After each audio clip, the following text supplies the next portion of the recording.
Okay, my name's Brigham. I'm an assembler here, and wait, assembler where? At Blue Table. Awesome. Which is the greatest company I'm assembler at Blue Table Painting. On which the planet? Greatest assembler on Earth.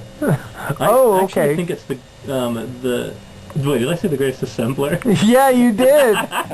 Excellent. The megalomania comes through in the first 30 seconds. Oh, we're straight. You couldn't hold it in, could you? I meant Blue Table's the best company on Earth. All right, enough intro. Yeah, right. Make with the rat stories. Okay. So these are awesome. Brigham told us these at lunch today. Okay, so I was in Russia serving an LDS mission, and I had an apartment with rats in it. The first apartment I lived in, actually, there was a rat that lived in our walls. We named Mercutio. And one day we came home and walked into the kitchen, and the rat's just sitting there like this, with his legs out and his arms between his legs, and he's got this big pot belly. He's obviously been feasting on our food, and he just kind of looks up really drunkenly, stares at us, and I'm like, oh, I think we should catch it. And my companion's like, no, don't catch it. I'm like, yeah, I'm going to catch it. I start reaching for a pot. Don't use that pot. That's, we just bought that. That's like a 500 ruble pot. So I'm like, well, what should we do? Meanwhile, the rat rolls over onto his legs and starts just slowly making his way through this like foot-long hole that just happens to be in our kitchen floor. I guess that was his home. And I really wanted to catch him, but we were still kind of arguing it over while he's just making his way like, 1 inch an hour.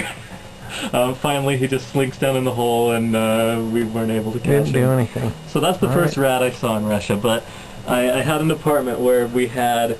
okay, hold on, I'm going to split these up. Okay, now go. Rat story number 5. To take care of the rats, we decided to catch an alley cat. The alley cats...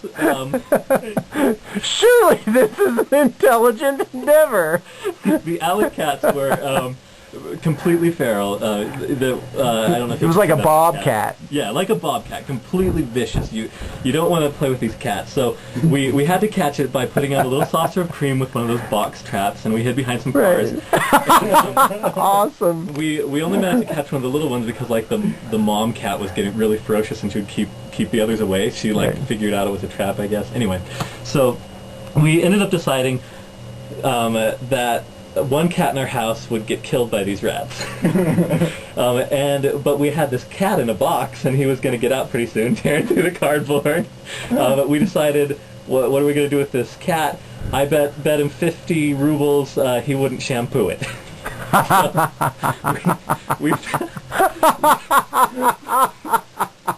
filled the tub Let's up. Shampoo the bobcat. Okay. All right, Brigham.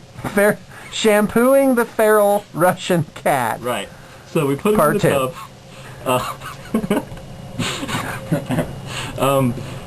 We're both scared to death of this thing because it's going crazy trying to get out of the tub, but it can't jump off of the bottom and it can't get out. So my companion argues that he should get 25 rubles, half of the bet, which is about $1. So I agree. He caught the cat. We put it in the tub. I give him the $1. He chickens out of the shampooing. But then we need to get the cat out of the tub, and it's so ferocious that we don't want to grab it. So we open all the doors to the apartment leading out to the alley, and he goes over to one end of the tub and starts to put his arm in as bait. So the cat starts coming over trying to latch onto his arm, kind of like an instinct, something to grab onto to get right. out. But while he's distracting the cat, I reach in and unplug it. Then we both run into our room and shut the door while the tub is draining. So we hear the tub drain, we hear the cat jump out, and it doesn't run out the front door. We hear it run into the rat hole in our wall. So then after that we had always been telling people that we had rats in our apartment. We would tell them, guess what, we've got cats. Right. And the feral cat was in your walls. Yeah. Apparently there was some back exit, or he met his final doom in the wall. Yeah. That is seriously messed up. That's awesome. Thank you. Anything else? Is that the last one? Yeah. I think that'll do for now. Okay. But I want to tell one. Go ahead. Okay, so some of you may be thinking that Mormon missionaries are engaging in these types of shenanigans all the time, and that's simply not the case. It's, there's just no punchline to, yeah, I got up and, worked a 16-hour day to try and better my fellow man and improve relations between countries. But anyway, I have one. So at lunch I'm like, wow, I really can't top the rat stories. But I do have one that maybe is in the same caliber. I served my mission in Chile, which is in South America. And in a lot of the towns, there's no humane society. So the dogs just run around in these giant packs. And they get ticks. And this species of tick, evidently, it just breeds whole mats of bloodsuckers over these poor dogs who eventually die of it. And so we decided we would do a good deed. This is in a town called Curicó, like you care. And we'd do a good deed, and we'd rid one of these poor dogs of its ticks. And I grew up in Oregon, arguably land of ticks. And you light a match, and you can, if you singe the little beast, it will unscrew itself and drop off.